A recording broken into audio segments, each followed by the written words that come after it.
you're gonna play. Things ain't what they used to be. But you're playing about 24 bars of that, huh? And then that's when he will cut off. How many bars you can give him? 24, 12, 12, 212. You can give him 212.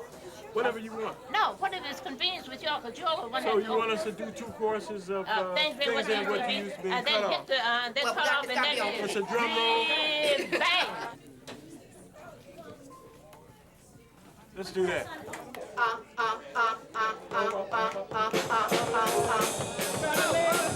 Till we die, gonna dance in the garage.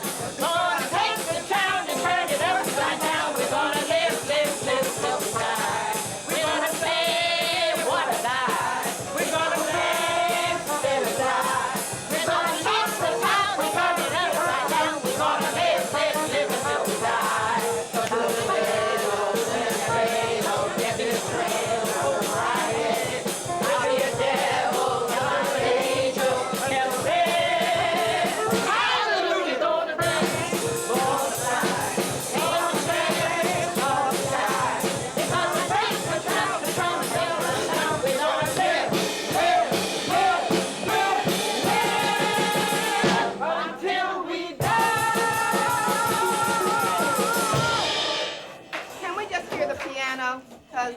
Sounds off key to me.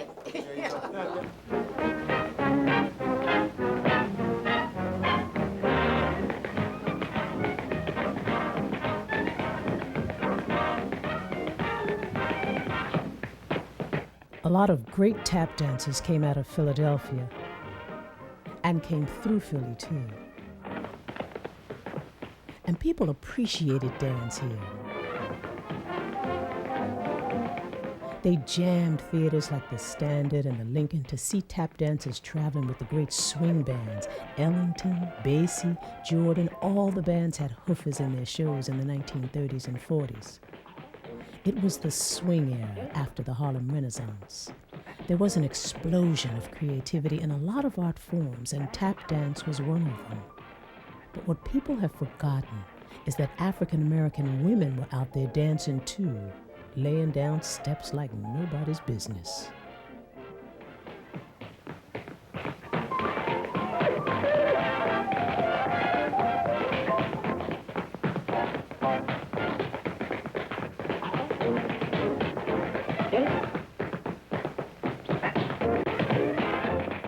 It was unheard of a woman out dancing a man anyway, in tap, because she wasn't even supposed to be doing it.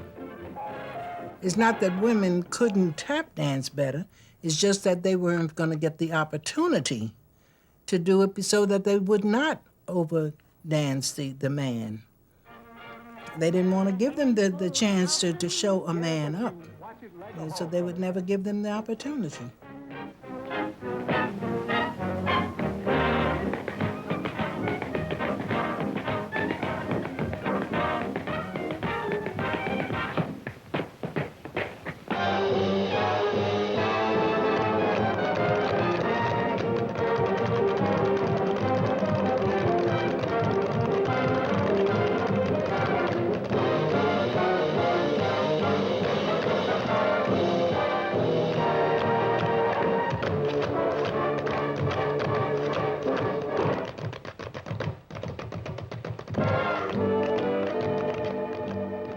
The Miller Brothers and Lois, I didn't think that they were anything less than fantastic, you know, because she was fantastic. She was a fantastic dancer.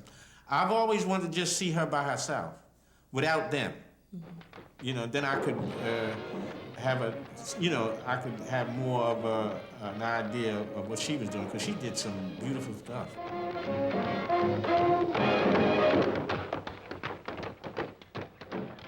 Miller Brothers and Lois.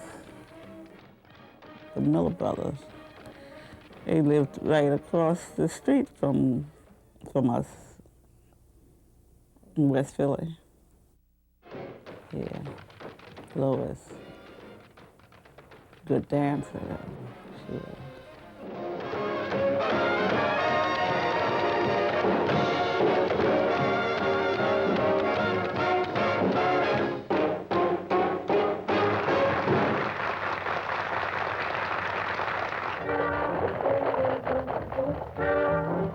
met another young lady that was a good dancer, Juanita Pitts. Juanita Pitts, yeah. See? Yeah. Juanita Pitts used to come through Philadelphia, and she would always stop at the 2-Bit Club. Right. 16th and Fitzwater. Right. And anytime she came through there, she had a job. Yeah. You understand what I'm saying? And regardless to who the dancers was, if she came through Philadelphia and wanted to work, because she would always be, she was always welcome to dance at the 2-Bit Club.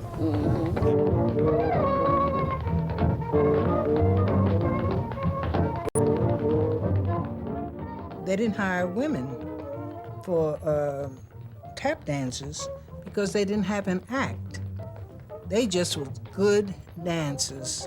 We had plenty of good women dancers, and we had a few women acts, a few, and those that we had were excellent.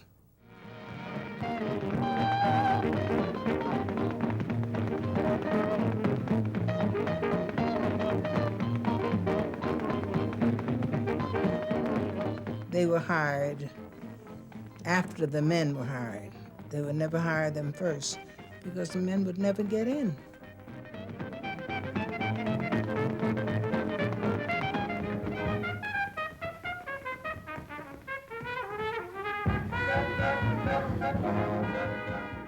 Dottie Saulters, I would almost say she was a hoofer. And that's saying a lot.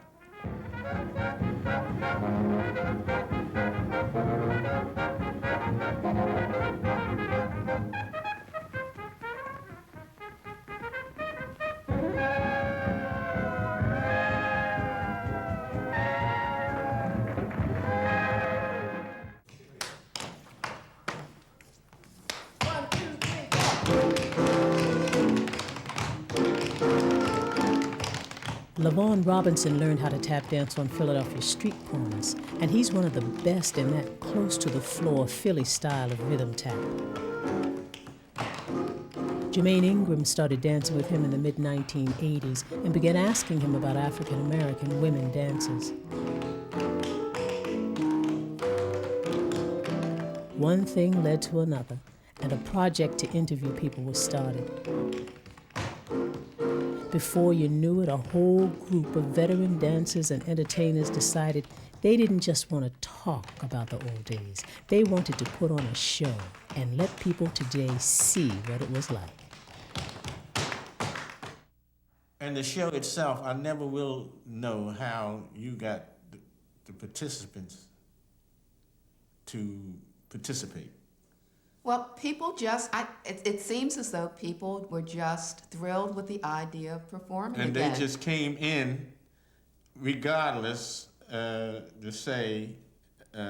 whether they were going to get paid or not. Right. They wanted to do this show. I mean, it wasn't my idea to do a show. It was one of the performers' idea. It was Isabelle's idea to do a show. I mean, one day she just said, well, we ought to do a show. Yeah, I remember her saying that. Right. I was there when she said that. Yeah. I said, you're going to have a problem. I said, these women been out of show business, and you bringing them back? This is going to be something to do. They brought themselves back, LaVaughn. No. Yeah, these were people doing lots of other things, but in their Right. hearts, they're still in show business. They were still dancers. No, but they wasn't, look, Germaine, you brought them, you woke them up. They were sleeping. Comfortably. Then you open the second half. That's what you're going to do, Bam-a-lam, right? Bam-a-lam, yeah. Yeah, okay. Then Ruth comes back. She's going to do Memories of You, and we'll do sort of a series of slides of people who have gone on. Mm-hmm. Then Tommy comes on and With does the comedy. Mm-hmm. Then Hank and Pete, LaVaughn and I do the segment, then the finale. But like in the finale, you're gonna use that modern Harlem girl. You want to use the modern Harlem girl? But use it. As I turn the pages of history, there's one thing a mystery, why Ziegfeld never glorified the modern American girl. Or instead of the Harlem girl, the American girl. American girl. I Then mean, she's everybody gorgeous and who graceful. in her cheerful way becomes lovelier every I never day. did that part before. That's it. That's all. As I turn the pages of history, There's one thing that's a mystery. Why Ziegfeld never glorified the modern American girl, who in her cheerful way becomes lovelier every day. She's gorgeous and graceful like all other girls. The modern American girl. She's rhythmic, vivacious, and ever happy too. Those type of girls are few. For ages and ages, she's always been around. She's taken a backseat and she managed to smile. She's gorgeous. She's graceful. No, that's it. That's the correct word. She's gorgeous and graceful. No, that's the correct word, because I used to sing it all the time. I was a modern American girl. Ever happy to... What about the guys? Huh? Well, they're coming out on the ages. Ages. They have always been around. They've taken a backseat, but they managed to smile. They're gorgeous, they're graceful, like all other girls. The modern American girl. I get that American. The American sounds so different than the Harlem girl, you know. No, well, you got an interracial line. American Philly girl. girl.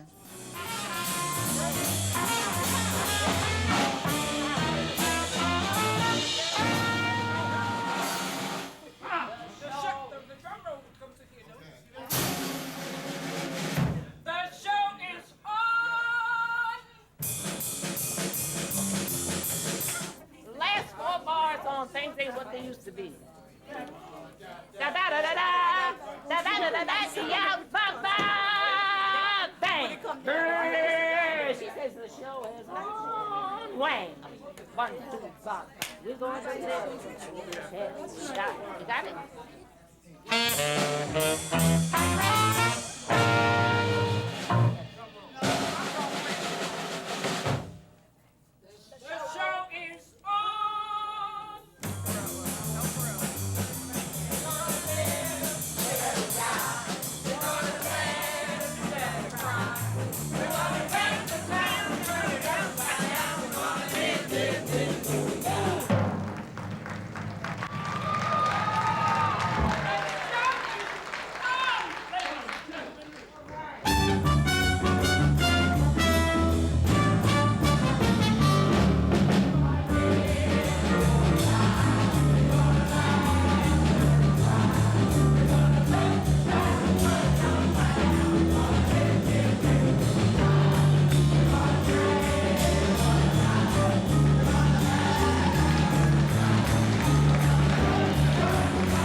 It's delightful. It's lovely when you lay 'em down. If you ever see, then you love the oh, yes, down, how to stay.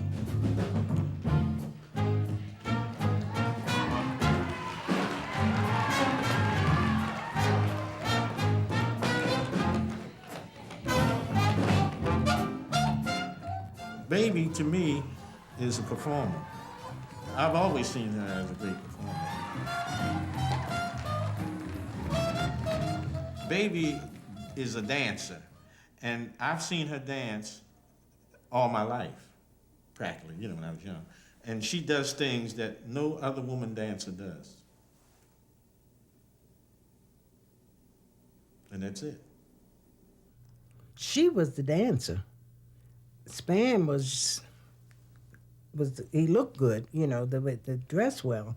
But she was outstanding. She's been the most outstanding tap dancing woman in show business, Baby Edwards. She doesn't have the recognition for it. Why do you think that? I don't know. Just overlooked. During those years, there was so many dancers, so many acts, and everybody's fighting to stay ahead of each other, you know. Baby could tap all over her partner, but she had to keep herself toned down so that, you know, he could work.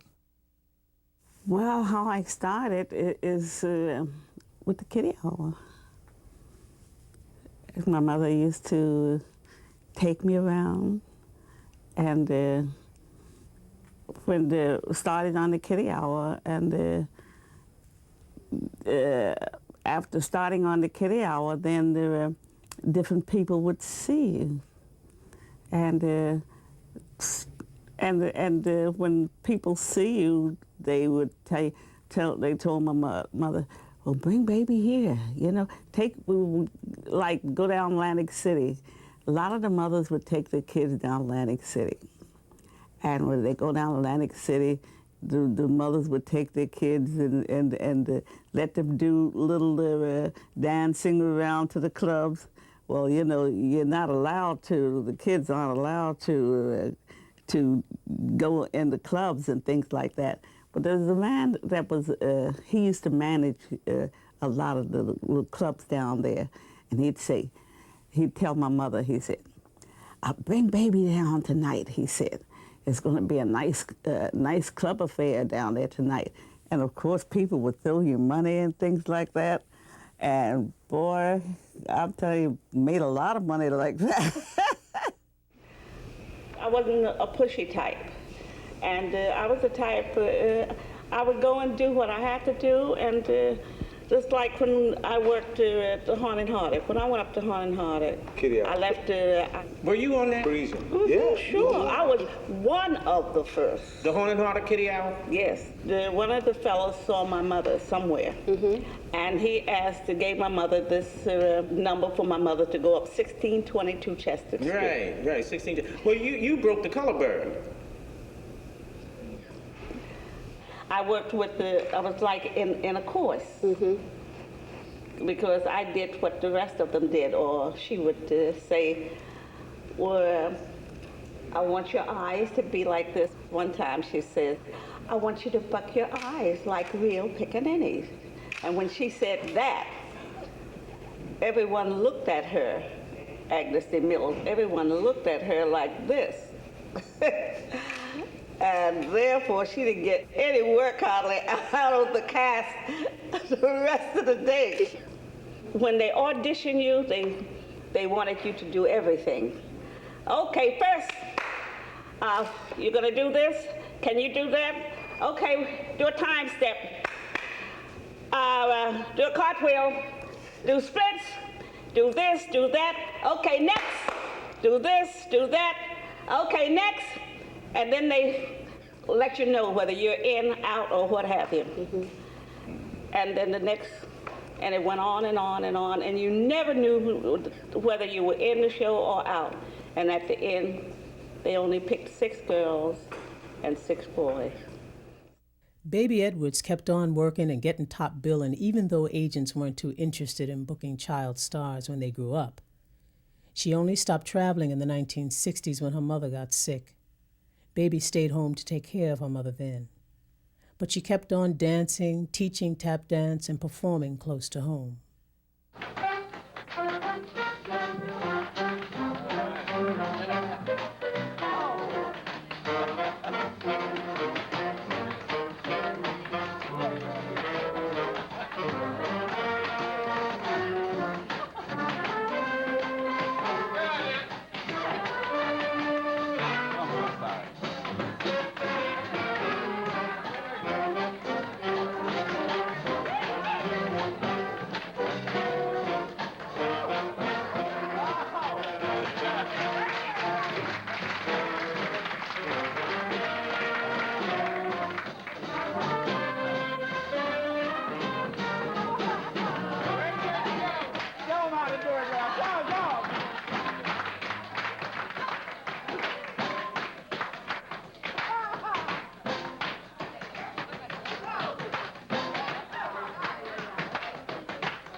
Baby had stopped dancing for quite a while.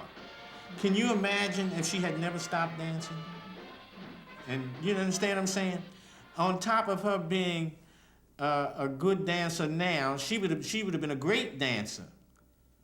You understand what I'm saying? But on top of all of that, she's a performer. See, because like when you made the statement, said she can just hit the floor. Well, that's true because she don't even have to dance. That's right. Then her face lights up. That's right. You understand me? And then she started going into them older tops, and that's all she wrote.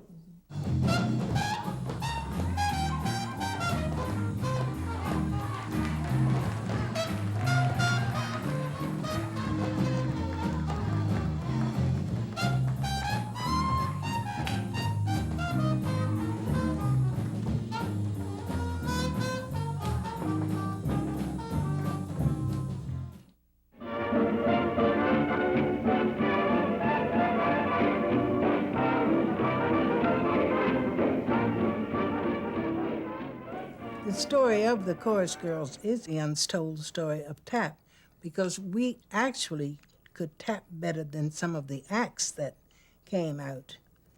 We tapped far above them, but we couldn't, they couldn't give us the credit for it because that would knock the acts out of a job, and they didn't pay us any more money.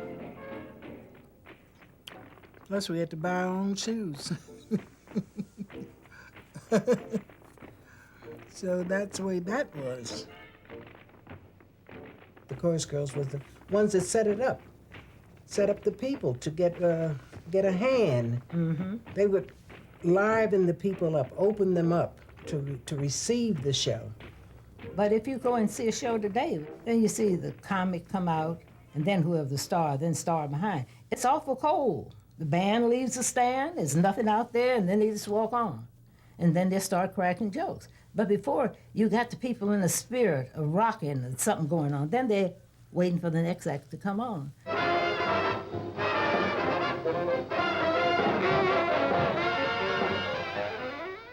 They had Sobe would always like a prejudice. If this girl is too brown, they didn't want to hire her.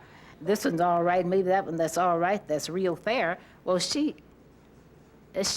can't dance, so why you break the veins in my legs to teach somebody that don't know how to dance when you can take that girl and make her over and get her and let her beat her face and get together and she'll look just as pretty as the other one.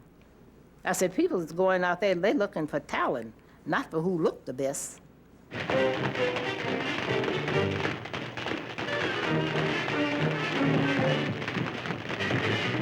The hard steps of tap, the acts had that. And that's what I wanted to learn, what the acts had.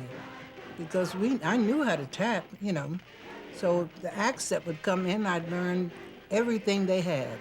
And that's how we built up our standard of tap. An act will do the solid act, year, right down the line. But of course, every 2 weeks, you don't know what you're gonna be.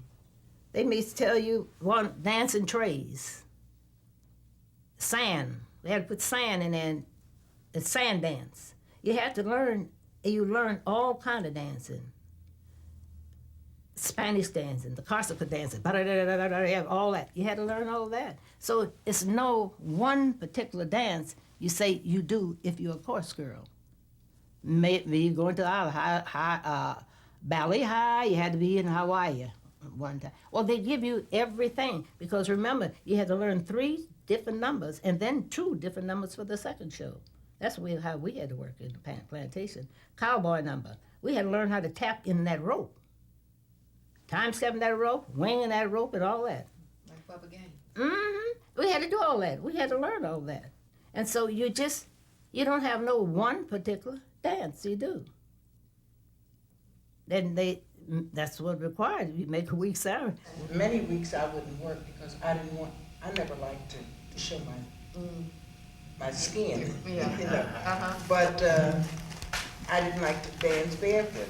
But we did every type of dance you could think of. Swinging from ropes, and, a Robin Hood number, and maybe a shape number. No, well, I didn't like that. So I didn't work. And could do it. I know that. Yeah, but I It wasn't because she couldn't do it. It's Oh, because yes, she didn't could want do to. it. Yeah, she could. But that was the essence of that. But see, like with an act, you could do anything you want to do. They didn't stipulate what you could do in your act. But with the chorus, that was the difference. Tap dancing, sing, you dance, you flash, you split, you did it all, but they still wanted something else. So you had to add a little Keep on going. novelty to it. That's when he did the drums. We had to have chairs. You remember our chairs? Yep. We had to have 2 chairs. Tap, sit in the tap, put the back down, all the way down, lay flat, tap on it, get up and put it in your mouth and tap and hold it up in the air. Billy was very good at Billy that. was the greatest for that. Billy was very good And at that. up in the air. Yeah. And the work start coming just Right. like That's what brings the work. That's what he did. Just like that.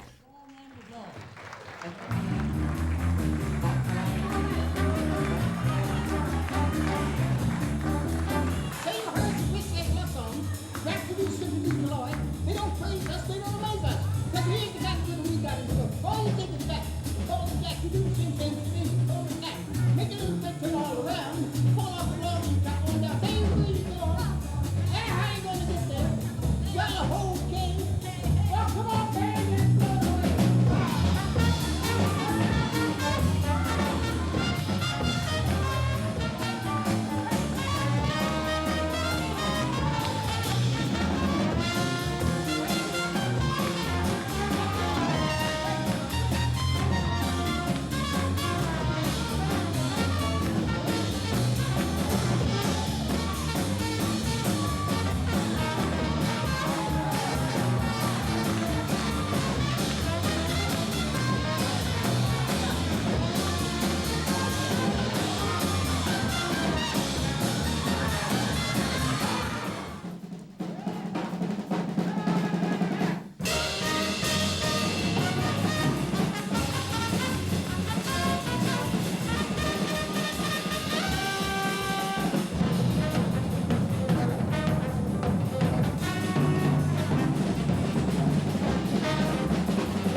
Yeah, now on that one, we're going to have to move you toward the mic. That's the center? Out. Tallest girl on the line. Him and the baby. So I ain't seen him pick any sense.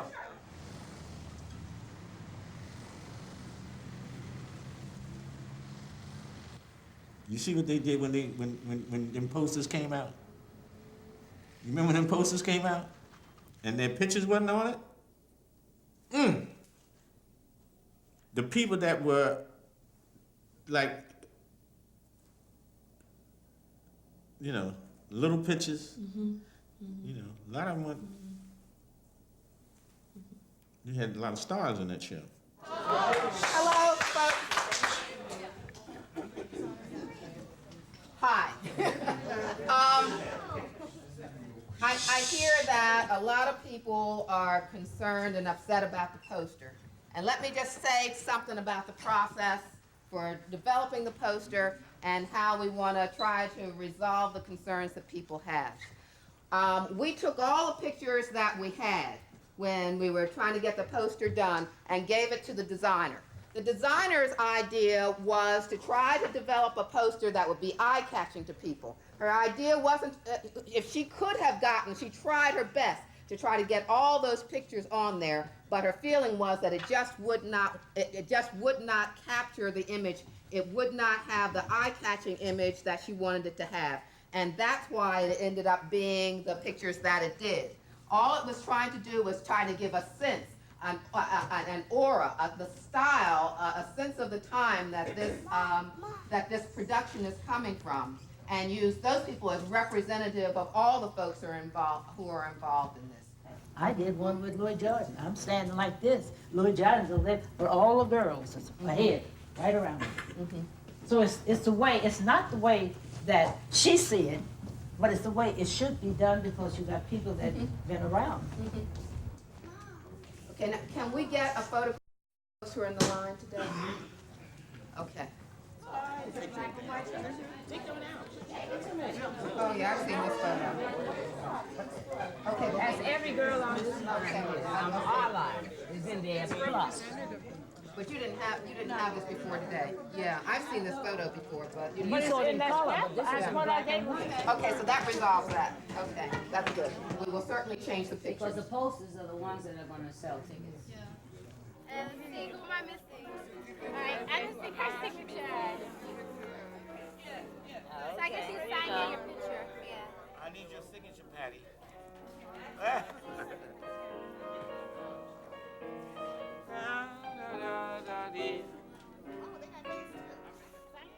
That's the way show business was. So the only way I could make a name, be a super worker, choreographer, dancer, and then they say I never was a shaker dancer when I was a shaker dancer. I just only did the act for Larry, to fill space for him. And of course, since I know how to dance and know how to do all kind of dances, I'm an acrobatic dancer, tap dancer, toe dancer, any kind of dancing you can do, I know how to do it.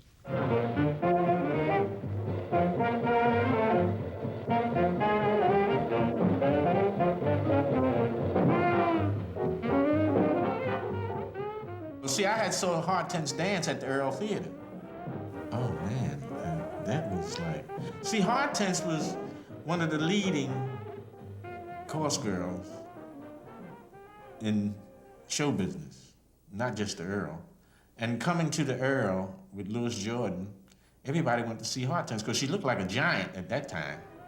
Because there was no girls that big, you know, that tall and vivacious, is that how you pronounce that word? That looked like Hortense Allen, you know. When she opened up on this great big drum. And all the rest of the people were around her. You know, she was right on that drum. Legs and all. Because that's all you saw, you know. And it was really an opening night.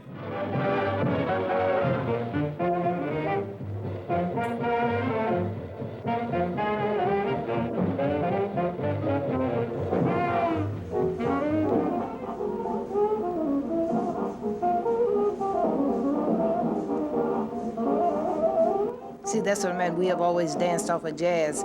See, that's a jazz beat, what he's blowing now, the horn. See, they're not blowing the whole melody, they're riffing and making their own sounds.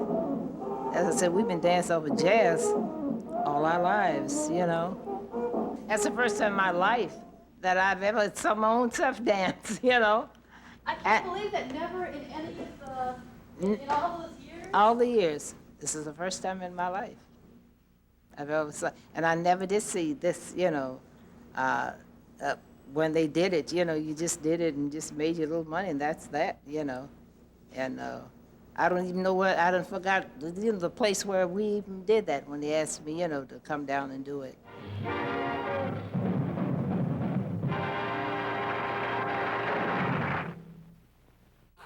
Yeah,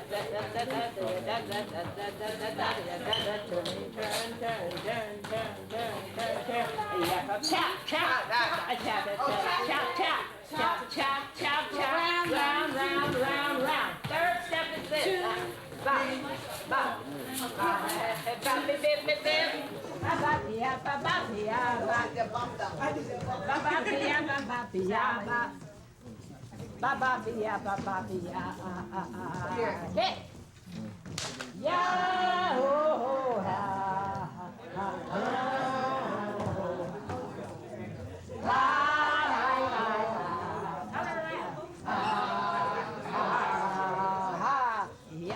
And I learned under Leonard Reed how to become a producer. And I learned before I came out east. I learned the time of shows, how to put shows together, and by learning from them, the older ones that was out there, I was interested in learning. And I was interested in learning all kind of dances, all kind of neat, all kind. Well, we had to learn that.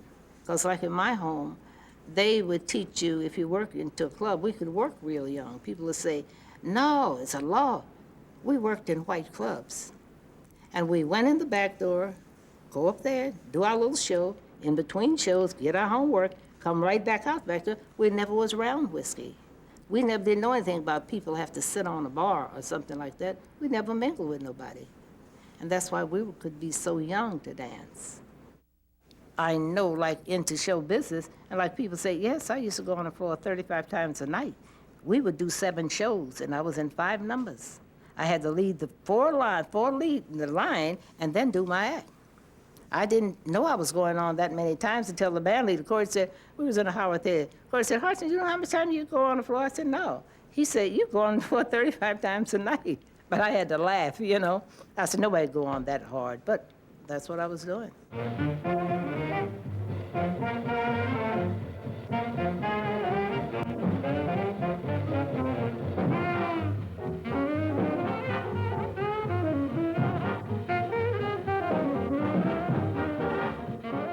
Louis Jordan had a contract to play all the Paramount theaters.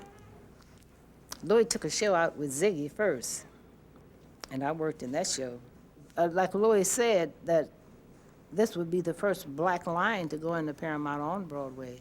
Because he said, he's called me, Body, look, I'm gonna do something for you. I said, what, Louis? He said, you're gonna be the first black woman that put a line, black line on Paramount and Broadway. So that's how I got in on that. And he did, and that's that line, and that's me and Louis together. But I thought it was very nice for him to even do that for me, you know. And Libby brought me to Philadelphia, because all I used to, when I was coming to Philadelphia, come down Broad Street to Market, to the theater there, and then go back up there. That's all I know of Philadelphia. And she asked me, I was in Boston, and she asked me, did I want to come and do the Town Tavern show, you know? And so I said, I don't know. They said, oh, you're not going to leave Larry. I said, yeah, I guess I will. And that's how I got in Philadelphia. She brought me here. And never left. I found a good man. That's right. And became his partner. And pushed me out. And forgot about me. And we were friends ever since, you know. Forgot about me, child. Forgot her husband. We worked over in Town Tavern, but we worked as a family, you know. I was in there as a producer, but we worked as a family. We had good times together, bad times together. Libby had the car would break down over the bridge, and we have to get on and push it across the bridge. So it was fun, you know. And that's how come I end up here in Philadelphia.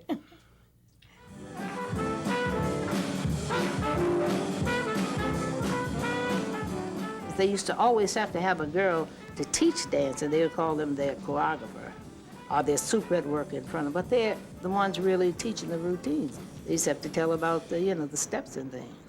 But really, a lot of those girls go out and produce shows themselves, you know.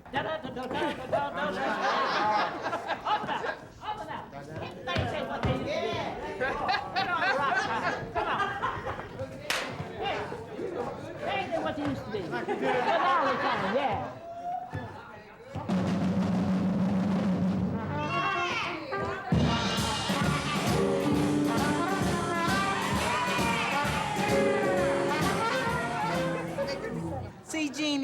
pretty.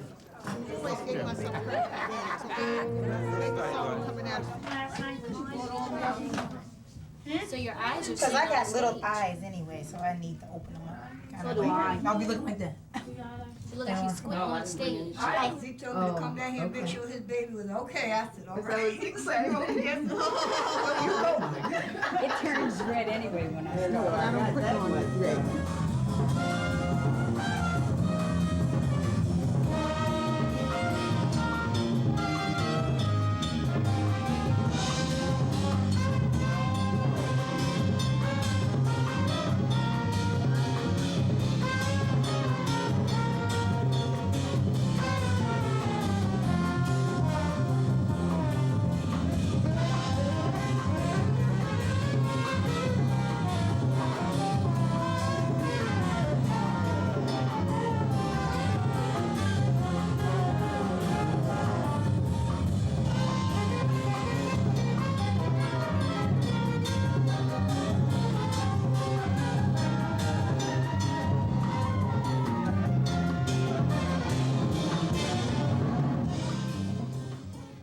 When we first started discussing this in Fambro's basement,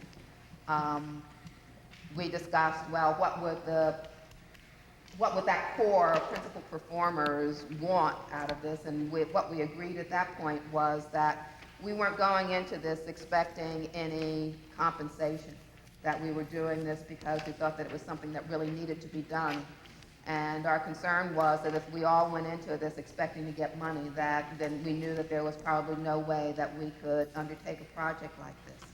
And what we agreed was that if there was any money left over after we paid the expenses of the production, then we would decide at that point as to how it would be allocated, whether it would be allocated among the performers or whether it would be used as seed money for some other production or project in the future.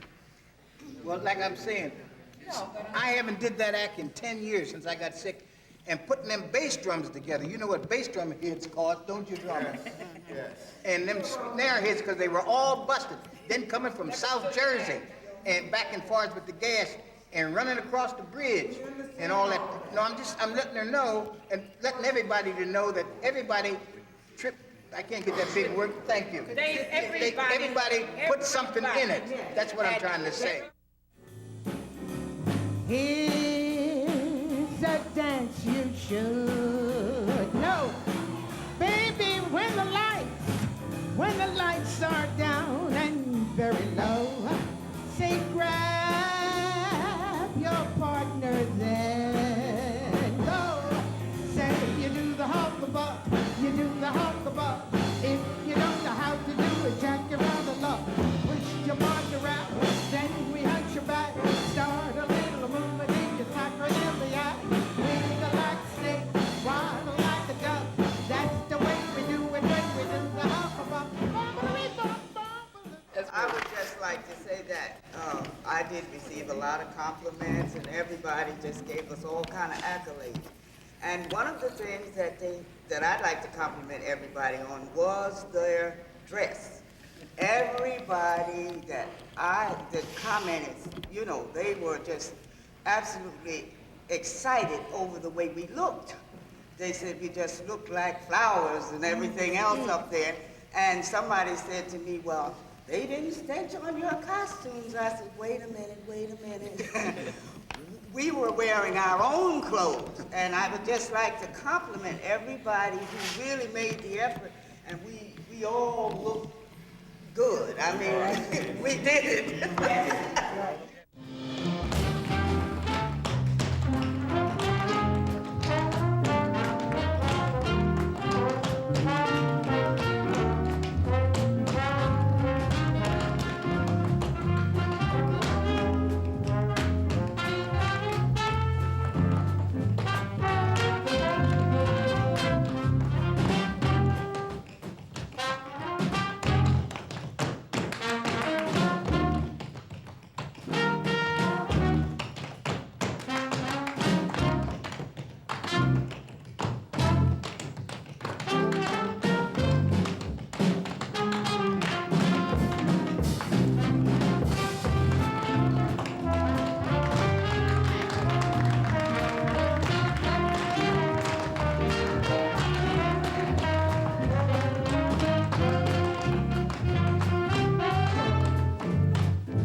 younger generation and the younger generation. And that's what I thought that this show was all about.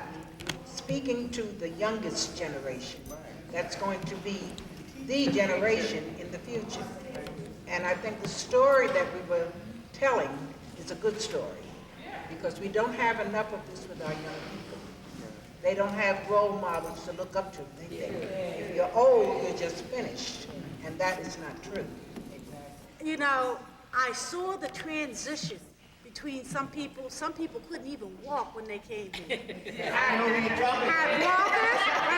walkers and came and got out on that stage and danced like nothing had ever happened. I think this was a rejuvenating kind of thing that just brought everybody out. And it's a blessing because it gave new life to all of us. Therapy. All of us. That's what it was, therapy. And I'm just proud to be a part of it, and I'm sure some of you are. Thank you.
say?